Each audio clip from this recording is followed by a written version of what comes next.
Et bonsoir tout le monde, bonsoir, bienvenue sur un nouvel épisode du stream anti-impérialiste, votre rendez-vous mensuel où on décide d'abattre l'impérialisme. Avant qu'on commence, on va faire un petit peu les annonces et les événements. Tout d'abord, il y a eu un événement qui a eu lieu le 14 mars, que j'avais animé avec Romain et FX. On avait reçu Norman Najari et c'était pour soutenir un événement qui va bientôt arriver. Ouais. Bah déjà, est-ce que c'était une réussite cet événement ? Qu'est-ce que vous en avez pensé ? Bah ouais, carrément, c'était une grosse réussite, moi Ouais. je trouve.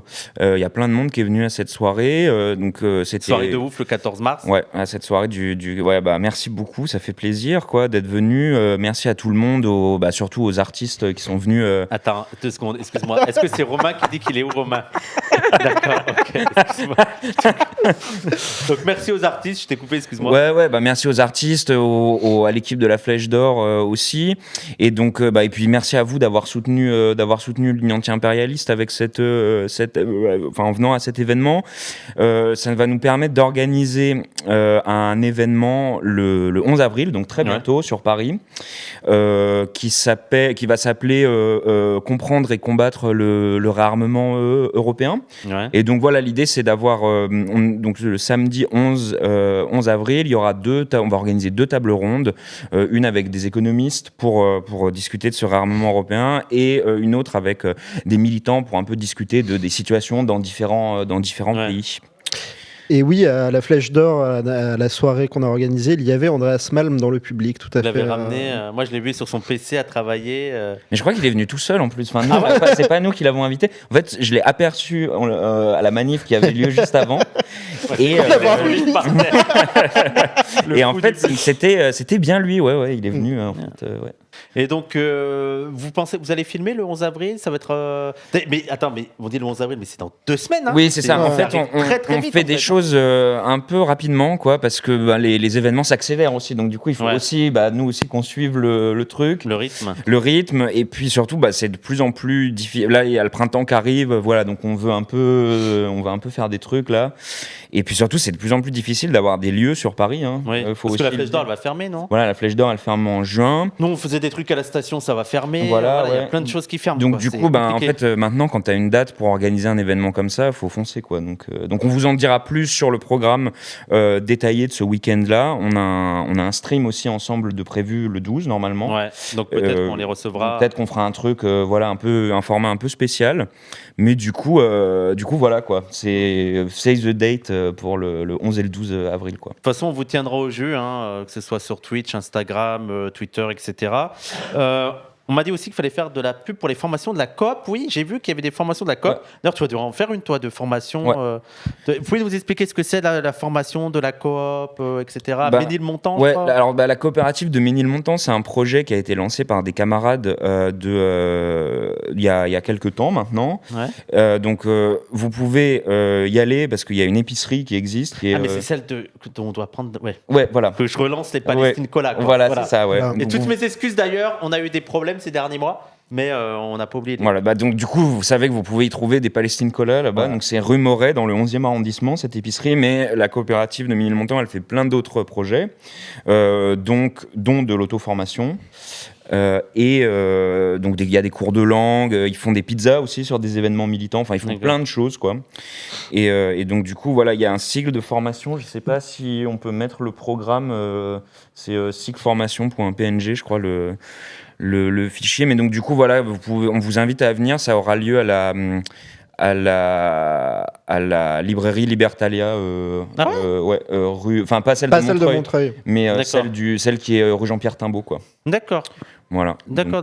N'hésitez pas à venir. Merci Milan. Et il y a plein de choses. Ouais. Toi, t'en fais une. Ouais. Il y a une introduction au marxisme avant la tienne. Je sais plus qui l'a fait. Ouais. Introduction au marxisme en général. Ouais. Ok. Oui, donc ça va sur des gros sujets. En gros, il y a une introduction au marxisme. Toi, tu fais un peu une introduction à Marx et l'économie politique. Quoi, voilà, c'est ça. Il y a Morgane Merteuil qui fait aussi une formation. Sur les enjeux féministes, etc. Et il y a Ligne anti-impérialiste qui fait une introduction aux théories de l'impérialisme. Voilà. Et elles sont ouvertes à tout le monde ? Ouais. Bah oui, c'est pour ça qu'on fait la pub, du coup. Donc, C'est bien parce que les membres découvrent en même temps. non, bah voilà, n'hésitez pas à venir. C'est payant ou pas? C'est quoi? Non, c'est vraiment. Mais n'hésitez pas à soutenir. Voilà, n'hésitez pas à soutenir et à venir faire des courses à la COP et tout ça. Quoi.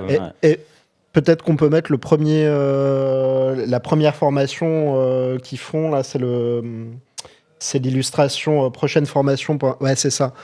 Leur première, c'est du coup, c'est à la fin du mois, là. Je sais pas si t'arrives à voir. C'est le 31 mars à 19h30. Non, mais si tu peux nous dire. Ah, pardon. Le primat de la mais je suis très content que tu puisses voir.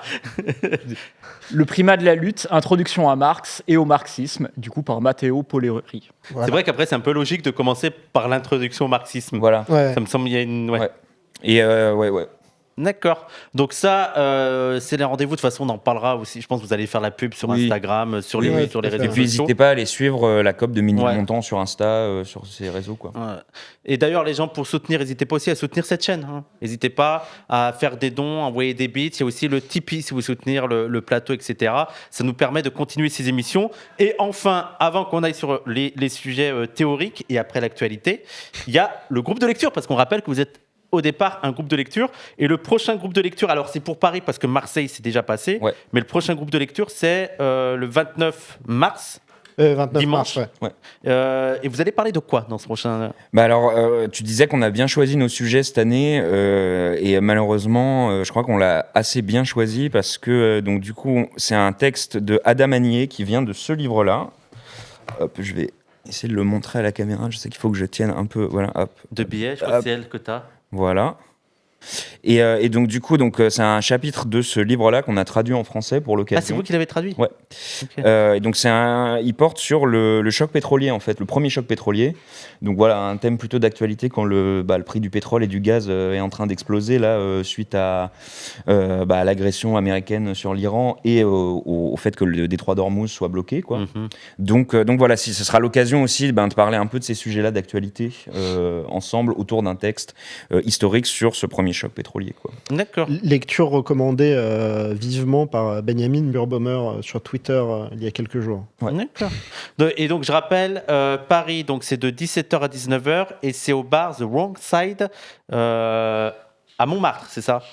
Non, c'est avenue de la Porte de Montmartre. Porte de Montmartre, pardon, Montmartre. Ouais. Porte de Montmartre. Et je rappelle les gens, donc si vous voulez avoir toutes les informations, donc Marseille c'est déjà passé, mais si vous voulez avoir toutes les informations, n'hésitez pas à aller rejoindre le Discord de Ligne Anti-Impérialiste. Suivez-les sur Instagram, sur Twitter, etc. Et s'il y a quelqu'un qui peut envoyer le Linktree dans le chat, comme ça il y a tous les liens. Est-ce qu'il y a des choses à rajouter sur les annonces, sur tout ça? Est-ce qu'il y a quelque chose que j'ai oublié? Non, je crois qu'on a déjà un programme bien chargé. Hein. Ouais, ça fait quand même pas mal de choses. Eh ben, écoutez, et en plus, donc on va aller tout de suite sur le sujet qui nous intéresse, l'impérialisme. Ah. Donc attendez, je fais un peu l'intro de YouTube. Salut YouTube, ça va? Tranquille? Aujourd'hui, on va parler d'impérialisme. On va revenir un petit peu sur les bases et pour ce faire, j'ai tout le groupe de Ligne Anti-Impérialiste, enfin des membres de Ligne Anti-Impérialisme et on va essayer... 4 membres. Vous êtes combien en vrai? Vous êtes combien? On est 3 fois plus que ça? On est un une peu dizaine, plus. Un peu plus. Ouais, vous êtes une dizaine d'actifs et après il y a des gens qui viennent dans le groupe de lecture. Ouais. Donc je rappelle sur YouTube, allez voir le Discord, allez voir le Linktree en description, le Linktree de Ligne Anti-Impérialiste. Vous aurez la page Instagram, vous aurez le Discord, vous aurez le Twitter. Si vous voulez en savoir plus et participer au groupe de lecture, allez sur le Discord. Et pour Paris, si je la publie à temps, mais normalement je publierai à temps cette vidéo, le rendez-vous c'est dimanche 29 mars de 17h à 19h au bar The Wrong Side. Et là, on va parler d'impérialisme. Et donc, on rappelle, dans le marxisme vulgaire, dans le marxisme, moi j'appelle ça le marxisme bas du front, on parle d'une contradiction principale qui est la contradiction entre le capital et le travail, et comment on interprète ça dans une question anti-impérialiste et dans l'analyse impérialisme.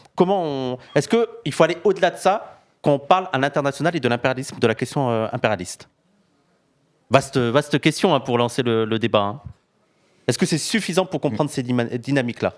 Je pense ce qu'on peut commencer par dire, c'est que cette contradiction entre le capital et le travail, elle est au centre du livre 1 du Capital de Marx, quoi, vu qu'il va voir en fait, comment l'exploitation se déroule dans l'usine, en fait, dans le livre 1 du Capital. Mais du coup, c'est un modèle très abstrait. dans le sens où on enlève tout un tas de déterminations du monde social. Donc, par exemple, il n'y a pas de rente dans le livre 1 du Capital, il n'y a pas de propriétaire de la terre.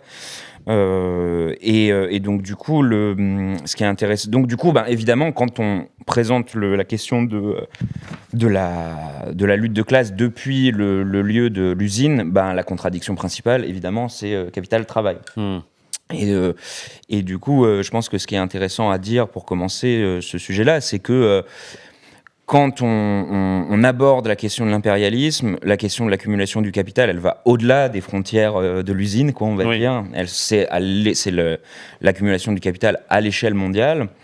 Et donc, du coup, les questions des rapports de classe, ils se comprennent très différemment parce que, voilà, il y a des déterminations spécifiques de la classe qui se jouent au niveau mondial et plus simplement entre ouvriers et capitalistes, quoi. Mais en fait, moi, ça me pose la question et j'ai l'impression qu'on a longtemps buté sur ça, c'est la question de la bourgeoisie nationale. Quand on parle de capital et de travail, on a l'impression que le monde se divise simplement entre une bourgeoisie qui serait homogène et un prolétariat qui serait homogène, mais ça amène à comment, par exemple, se positionner, par exemple, aux bourgeoisies du Sud, tu vois, qui sont dans des luttes d'indépendance nationale et tout. Donc, comment on affine ces questions-là? Tu vois, par exemple, on va nous dire, ouais, mais les Palestiniens et la bourgeoisie, il y a la bourgeoisie, donc il faudrait plutôt entrer dans la lutte pour les prolétariens, une solidarité internationale avec les prolétaires contre cette bourgeoisie-là. Comment on affronte ça dans la question de l'impérialisme pour affiner cette analyse? Disons que comme FX a un peu commencé à le dire, il y a une nécessité du capital de sortir de ses frontières. Et comment ça se passe, le fait de sortir de ses frontières pour augmenter le taux de profit, c'est qu'il y a une exportation de capital. Donc ça veut dire que la bourgeoisie des pays du centre exporte des capitaux dans les pays du sud à travers une bourgeoisie locale qui se crée dans les pays du sud. C'est ce qu'on appelle une bourgeoisie comprador. Et cette bourgeoisie locale, elle renvoie directement le profit au nord. Donc il n'y a pas de réinvestissement du profit dans le pays, ce qui a pu mener à des débats justement sur le développement du sous-développement, dans la mesure où le pays du Nord, enfin la bourgeoisie du pays du Nord, ne va pas investir dans le capital fixe, dans des machines, etc. En fait, la bourgeoisie du pays du Nord, elle est là juste pour exploiter les travailleurs, prendre les matières premières et renvoyer le profit dans les pays du Nord. Et que fait la bourgeoisie nationale dans les pays du Sud ? Et l'idée, en tout cas dans les années 70, c'était de dire on a une bourgeoisie nationale, en tout cas dans certaines conditions, il est possible de faire alliance avec cette bourgeoisie nationale dans la mesure où elle n'est pas du tout intégrée dans les circuits internationaux du capital pour s'opposer au capital étranger. Est-ce que, je vais te couper 2 secondes, est-ce que quand on appelle comprador, c'est une bourgeoisie qui, elle, est intégrée là-dedans et qui n'aurait pas intérêt à des luttes indépendantistes nationales ou non, ce qu'on va appeler les compradors peuvent aller dans les luttes d'indépendance nationale? Non, c'est impossible. C'est qu'elles sont allées, elles ont l'intérêt de... C'est une sorte d'intermédiaire du capital étranger. D'accord. Donc il n'y a aucun réinvestissement du profit sur place. D'accord. En fait, comprador, ça veut dire, si je me trompe pas, ça vient du mot commerçant, quoi, en fait. Et donc, du coup, il y a un peu l'idée qu'il joue un rôle d'intermédiaire commercial, quoi, entre le capital des pays développés, des pays du Nord, et les forces productives dans les pays du Sud, quoi. Donc, voilà. Je crois que l'exemple typique, c'était surtout avec la bourgeoisie chinoise qui s'installait dans les comptoirs commerciaux, justement, et qui servait d'intermédiaire entre ce qui était exporté de l'intérieur du pays et les métropoles occidentales. Et donc cette bourgeoisie, non seulement elle n'est qu'un intermédiaire commercial, en tout cas dans cette première acceptation du terme bourgeoisie comprador, mais en plus, elle ne commence à exister qu'à partir du moment où l'Occident impose des traités d'échange inégaux avec l'Empire chinois, pour prendre cet exemple-là. Mais donc là, tu avais parlé de la possibilité dans certains contextes d'une alliance entre une bourgeoisie nationale et le prolétariat. C'est dans quelle situation? Et quelle au pluriel? Je pense qu'il faut du coup, bien poser cette distinction donc entre ces deux concepts, d'un côté de bourgeoisie comprador et de bourgeoisie nationale, quoi. En fait, c'est ce qui a beaucoup existé dans tout un tas de luttes de libération nationale, quoi. En fait, ce type d'alliance. Alors, après, voilà, je pense par exemple, il y a un exemple qu'on peut donner assez facilement, c'est parce que c'est une bourgeoisie qui va être beaucoup moins développée, aussi bien en termes de quantité de capital qu'elle contrôle que politiquement, c'est-à-dire ses relais politiques sont beaucoup plus fragiles que ceux de la bourgeoisie des pays impérialistes. Ouais. Et donc, du coup, ça peut prendre plein de formes, en fait. Et je pense qu'il y a un exemple qui est assez récurrent, quoi, à mon avis, qu'on peut citer quoi, dans les luttes de libération nationale, c'est le fait qu'il y ait des personnages liés, en fait, à l'armée, par exemple, quoi, Ouais. qui jouent des rôles. Donc, par exemple, en Égypte, voilà, Nasser et tout ça, la hiérarchie militaire, dans certains contextes, a joué ce rôle-là d'alliance avec certaines classes populaires pour lutter contre le colonialisme. Parce que c'est ce qui existe comme classe dominante dans ces situations coloniales qui défendent un projet national. Et donc c'est à ce titre-là qu'on parle de bourgeoisie nationale, en fait, à la base. D'accord. Et est-ce que la notion de comprador, elle est spécifique aux bourgeoisies du Sud, ou il peut exister une bourgeoisie comprador dans les pays du Nord? Alors justement, c'est un peu l'intérêt du travail de Nikos Poulantzas, où il a montré que cette distinction entre bourgeoisie nationale et bourgeoisie comprador, elle ne s'appliquait pas dans les pays occidentaux, et notamment en lien avec la question du capital américain qui est investi en Europe à partir du milieu des années 60 et dont la proportion augmente grandement aujourd'hui.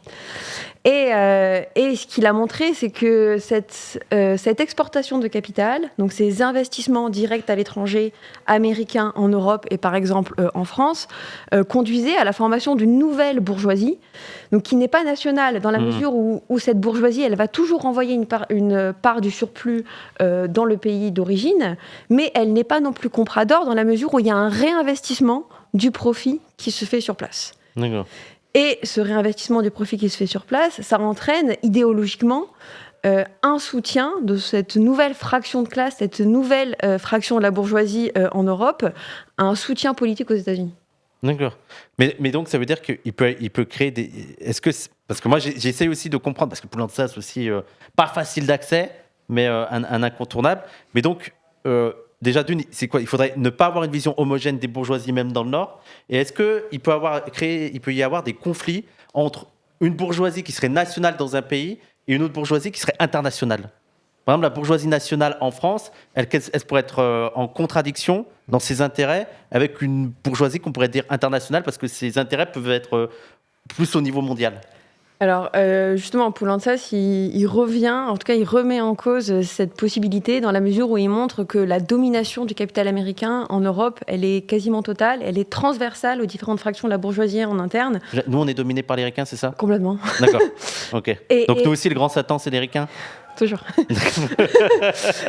Mais en fait, ce qui est intéressant, c'est que c'est pas une question purement économique. C'est-à-dire que, effectivement, le fait d'envoyer des investissements directs à l'étranger, en France, en Europe, ça passe par la création de filiales et donc la création d'entreprises américaines sur le sol européen. Mais c'est pas que ça, c'est aussi toute une dimension idéologique, dans la mesure où les Européens vont utiliser des machines américaines, vont diviser le travail comme aux États-Unis. Et donc en fait, il y a un peu, aussi une colonisation idéologique de comment est-ce qu'on produit, qui est totalement alignée sur les États-Unis.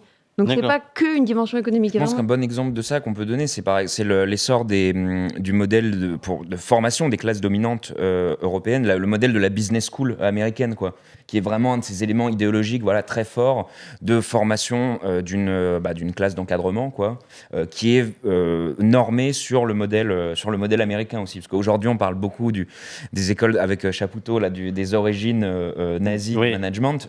Mais il y a une circulation aussi par les États-Unis de ces pratiques-là. Et voilà, la manière dont on forme les cadres en France, par exemple, depuis les années 60, elle a beaucoup changé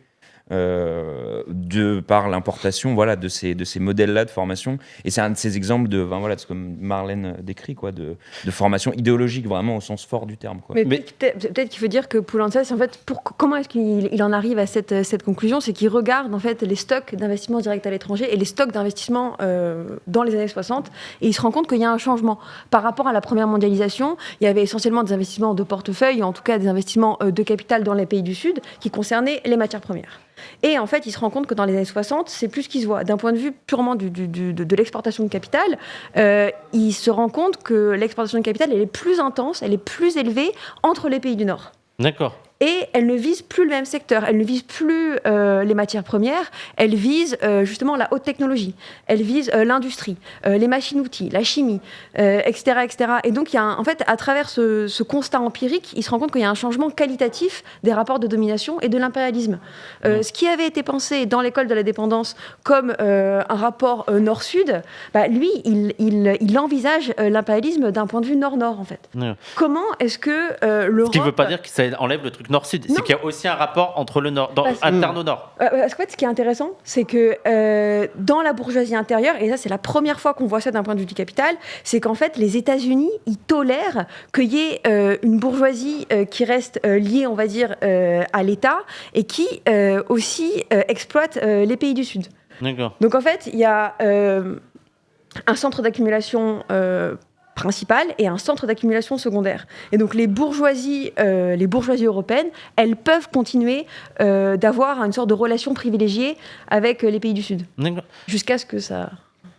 Bastien, tu voulais ajouter Non, mais bon, moi, je laisse Marlène, qui est la plus grande spécialiste, mais je pense pour que les gens qui connaissent pas trop se situent, il faut aussi voir que dans les théories classiques qu'on avait avec Hilferding, par exemple, donc les théories classiques, c'est celles qui sont vraiment au début du XXe siècle sur l'impérialisme, et la grande question, c'est la question des contradictions interimpérialistes, parce qu'on est avant la Première Guerre mondiale, et donc c'est ça la grande question. Et donc on sait que, par exemple, on a Lénine ou Luxembourg qui vont insister sur les contradictions interimpérialistes, et on a quelqu'un comme Hilferding qui va plutôt dire qu'on va vers un super-impérialisme, c'est-à-dire vers une intégration de toutes les bourgeoisies nationales, en tout cas des pays impérialistes, vers une sorte de classe, je ne sais pas comment dire, une sorte de classe transnationale ou quoi. Et il me semble que du coup, avec cette notion de bourgeoisie intérieure, eh ben ça montre qu'effectivement, dans le contexte de la guerre froide, après la Seconde Guerre mondiale, il y a une interpénétration des bourgeoisies occidentales, mais avec quand même la domination d'une bourgeoisie par rapport aux autres, quoi. Il ne s'agit pas d'une grande création d'une classe internationale, quoi. Donc, ça ne supprime pas totalement des divergences interimpérialistes qu'il peut y avoir, quoi. Mais peut-être qu'on peut prendre un exemple pour concrétiser ça. Si on regarde la guerre en Irak en 2003, il y avait, on va dire, une sorte de relation privilégiée de la France avec les contrats pétroliers irakiens. Il y avait Total qui avait réussi à négocier le plus grand champ d'exploitation, je pense que c'était, il s'appelait, de souvenir, Majnoun. Et donc, il avait cette espèce de profit assuré. Et c'est à ce moment-là où on a pu entendre, par exemple, Saddam Hussein, en tout cas, brandir la menace de libeller le pétrole, non plus en dollars, mais en euros. Et à ce moment-là, on aurait pu imaginer que les bourgeoisies européennes, notamment la bourgeoisie française, elles se disent, en fait, c'est super. Ça sera leur avantage. Voilà, c'est pour nous, etc. Et on peut peut-être lire la contradiction, notamment le refus de la France à l'époque, Chirac, etc., d'intervenir avec les États-Unis. Et sauf que quand on regarde qu'est-ce qui s'est passé très concrètement, on voit que la France, 3-4 mois après s'être opposée à la guerre en Irak, elle ratifie a posteriori l'occupation des États-Unis et du Royaume-Uni en Irak. Donc il y a un retournement, un renversement en seulement 3-4 mois où on a tous entendu le discours de il y a le refus de etc. l'intervention. Enfin, la France n'envoie pas d'armée, mais bon, elle n'est pas non plus contre l'intervention, quoi. Voilà, en tout cas, 4 mois après, elle revient en arrière sur une décision. Et comment est-ce qu'on peut lire ça ? En fait, on ne va pas dire que les dirigeants sont fous, etc., qui changent d'avis de façon complètement spontanée. En réalité, ce qu'on voit, c'est que dans les contrats de reconstruction qui sont prévus en Irak, après que l'autorité provisoire ait décidé de privatiser toutes les entreprises irakiennes, la France, et notamment Total, peut y trouver son compte. D'accord. Donc les États-Unis assurent une sorte de redistribution totale, une sorte de redistribution des intérêts irakiens, tout en prenant la plus grande partie, et ensuite en redistribuant quelques miettes aux Européens. En gros, si je comprends bien, il y a une suprématie des États-Unis, de leur bourgeoisie, bref, des États-Unis.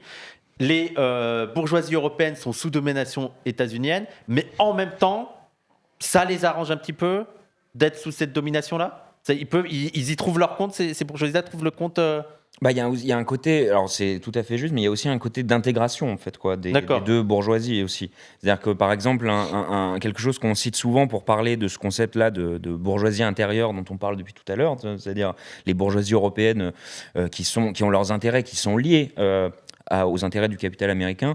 C'est le fait que en fait il y a beaucoup de personnes, mais là vraiment on parle de personnes quoi, qui sont à la fois dans des conseils d'administration d'entreprises, de grosses entreprises allemandes quoi, qu'on retrouve dans les conseils d'administration des grandes entreprises cotées en bourse aux États-Unis.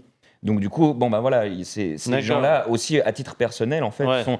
Alors, on peut dire qu'ils sont subordonnés parce que effectivement, le capital américain, de fait, est plus puissant, plus important en termes quantitativement plus important, mais c'est qu'ils y trouvent leur compte aussi en fait, quoi. C'est-à-dire qu'ils ont il y a des intérêts partagés en fait, quoi, des deux côtés. 20% de l'actionnariat des entreprises cotées en bourse est américain. Des entreprises américaines, donc c'est quand même assez massif. Donc il n'y a pas vraiment de lutte dans cette. Il n'y a pas genre une bourgeoisie française qui serait en mode il faut contester la bourgeoisie américaine. Il y a une interprétation un peu des bourgeoisies. Disons qu'il y a des rivalités économiques qui restent, mais il n'y a pas de rivalité inter-impérialiste. C'est-à-dire que les rivalités, elles restent dans le domaine économique et elles ne se traduisent pas, en tout cas d'un point de vue de la logique du capital, en possibilité de retournement de l'Europe contre les États-Unis. D'accord. Ça, c'est impossible selon vous que... Notamment, est-ce que là, il y aurait... Là, je pose des questions qui peuvent être naïves, mais vraiment, avec l'arrivée de Trump et une sorte de lâcher de pression sur l'Europe et tout, pour vous, l'Europe va juste s'aligner, ça ne va pas amener à la rupture, ça ne va pas... Moi, je pense que... peut-être qu'on en reparlera tout à l'heure, mais je trouve que... la situation actuelle, elle fait penser, alors de façon un peu différente et détournée, mais à la guerre en Irak aussi, quoi. Où aussi... Donc certes, il y avait un dissensus, quoi. Je pense qu'on l'a vu beaucoup au moment du forum de Davos, notamment, quoi. Où Macron a fait son fameux discours là, avec ses lunettes de soleil, for sure, etc. Et Trump a fait un discours délirant. C'était, les gens étaient, on voyait monter quand même un peu une forme de défiance du côté des élites européennes qui se réunissent là-bas, quoi. Et je trouve que depuis le début de l'agression américaine en Iran, on voit qu'il y a quand même un peu il y a des limites à ça, mais il y a un peu un réalignement, quoi. C'est-à-dire que il y a d'autres leviers politiques que simplement les intérêts économiques directs. Aussi pour un peu discipliner en fait les États qui voudraient un peu trop trop s'éloigner de l'hégémonie américaine en Europe, quoi. D'accord. Moi, j'ai l'impression que tous les derniers exemples de la politique américaine, notamment la question des droits de douane avec Trump, la question du réarmement européen, je veux dire, tout le monde sait que d'un point de vue économique, ça va bénéficier aux États-Unis. On sait que le réarmement européen va servir à acheter des armes américaines. 80% des armes qui sont importées en Europe proviennent des États-Unis. D'accord. Mais c'est pareil pour le gaz, c'est pas pour l'énergie. Le réarmement européen, le suivisme de l'Europe sur Israël, sur la politique américaine vis-à-vis d'Israël. C'est ça qui est intéressant, c'est que Poulantzas, il nous donne un indicateur concret pour expliquer pourquoi est-ce que l'Europe est complètement soumise aux États-Unis. Alors ça, je ne sais pas si vous serez, parce que ça m'amène aussi plein de questions et tout, mais je ne sais pas si vous serez capable de répondre, mais est-ce que, moi, parce qu'on entend beaucoup dans les discours à droite, parce qu'il y a aussi ce discours qui peut exister dans certains partis de droite, souverainistes, anti-américains, pour remettre en avant la puissance française. Et eux, ils citent souvent De Gaulle comme exemple. Est-ce qu'à l'époque, c'était différent ? Il y avait plus une bourgeoisie française ou européenne qui s'affirmait, ou en fait, en vrai, il y avait des résistances symboliques, mais les règles du capital font que de toute manière, tu vas t'aligner derrière les États-Unis. Je ne sais pas si... Justement, Poulantzas, il parle de la politique de Gaulle et il montre que, en fait... Il a répondu à tout, déjà, à Poulantzas. Comme d'habitude. Moi, j'ai lu qu'un livre de Poulantzas, donc... Là, c'est dans les classes dans le capitalisme d'aujourd'hui. D'accord. Où il parle de la question de l'internationalisation de la bourgeoisie européenne. Non, mais Poulantzas, il montre que justement, c'est des rivalités économiques, mais qui n'ont lieu que dans le cadre défini par les États-Unis. D'accord. Donc c'est eux qui font les règles du jeu et Bah, si je me souviens bien, parce que j'ai plus bien le passage en tête, mais si je me rappelle bien, il dit même que, en gros, De Gaulle, à un moment, joue, en fait, finalement, dans le moment des décolonisations, où il y avait quand même un peu de fait, les États-Unis défendaient des intérêts quand même un petit peu différents de la France, quoi, dans le fait que, la France luttait pour le maintien de son empire colonial, tandis que les États-Unis pouvaient financer certaines luttes de décolonisation, et que du coup, en fait, De Gaulle, quand il arrive au pouvoir, sert un petit peu, joue un rôle de réconciliation un peu des différentes bourgeoisies, quoi, en proposant là ce nouveau régime et tout ça, quoi. d'accord. Alors, il y a qui dit, alors c'est Dugebor qui dit Rôle-pull de Marlène élevé pour Lénine Vladimir. On est d'accord, c'est ça? C'est exactement ça. Et moi, j'aurais aussi une dernière question avant que vous ajoutiez des choses sur ça, sur la bourgeoisie, les bourgeoisies nationales et les rôles différents. Il y a un peu aussi l'idée que les gouvernements et les bourgeoisies nationales ont les mêmes intérêts et vont toujours dans le même sens. Est-ce que c'est réellement le cas ou est-ce qu'il peut y avoir des contradictions entre la bourgeoisie nationale et le gouvernement? Il me semble que Poulantzas en a parlé de ça, non? C'est toi la spécialiste de Poulantzas. Oui, disons que l'idée, c'est de montrer que l'État n'est pas dans les mains des capitalismes et qu'il y a une autonomie relative qui résulte justement de contradictions au sein même de la bourgeoisie. Donc ça peut être bourgeoisie nationale, bourgeoisie internationale, mais ça peut être aussi dans l'artisanat, les PME, etc., etc. Et donc l'idée, c'est que chaque fraction de classe se réfracte dans l'État et leur lutte se réfracte aussi dans l'État. Et l'État, en fait, mais l'État est quand même... on va dire, défend les intérêts de la fraction de classe qui est hégémonique. Yeah. Mais j'imagine que l'État va défendre les intérêts de la bourgeoisie, mais a quand même comme désavantage par rapport aux bourgeoisies de devoir satisfaire la population, grosso modo. Ça va être ça la... Mais ça a été une critique qui a été faite un peu à Poulantzas, justement. C'est le fait de se centrer uniquement sur la lutte des classes internes à la bourgeoisie et de ne pas forcément tenir compte des contradictions aussi avec les travailleurs. D'accord. Est-ce qu'il y a des choses que vous voulez rajouter sur la bourgeoisie, les contradictions qui peuvent exister en interne et la domination américaine? Mais moi, ce que je voudrais juste ajouter, c'est qu'on entend souvent aujourd'hui le fait qu'il y aurait une solidarité entre Trump et Poutine, en tout cas une alliance Trump-Poutine contre l'Europe. Et je pense que tous les indicateurs matériels qu'on a cités, le travail conceptuel de Poulantzas, un peu de matérialité permet de remettre en cause cette lecture très spontanéiste, finalement très déconnectée en fait de l'accumulation du capital, et montre qu'en réalité, le renforcement de l'Europe, c'est aussi le renforcement des États-Unis. Et le renforcement des États-Unis, c'est le renforcement économique de l'Europe. Donc en fait, c'est plus qu'une alliance, on va dire, conjoncturelle sur des intérêts géopolitiques précis. C'est-à-dire que les États-Unis sont en charge de la reproduction du capital aussi en Europe. Et c'est pour ça que ce genre de commentaires ne correspond pas, en tout cas, à une lecture d'ensemble. Ou alors, s'il y a un rapprochement circonstanciel avec Poutine, c'est plus contre la Chine que contre l'Europe, quoi. Ils auraient intérêt à les dissocier. En fait, ce serait plus si jamais ça prenait une direction telle, ce serait plus pour essayer de séparer la Russie de la Chine que pour s'allier avec la Russie contre l'Europe. Enfin, je rejoins complètement Marlène sur le fait que ces interprétations sont assez délirantes. D'accord. Est-ce qu'il y a des choses à rajouter sur ce point ? Pas sur ce point, mais il y avait une remarque de Zdam Legros à propos de la bourgeoisie comprador. Je ne sais pas si tu peux la remettre, Zdam Legros. Ça disait quoi, grosso modo ? Justement, il parlait des... Attends, mais quoi ? C'est celle-là, c'est cette remarque-là que je pensais. Est-ce que tu n'as plus l'idée du tout en tête de ce qu'il disait, grosso modo ?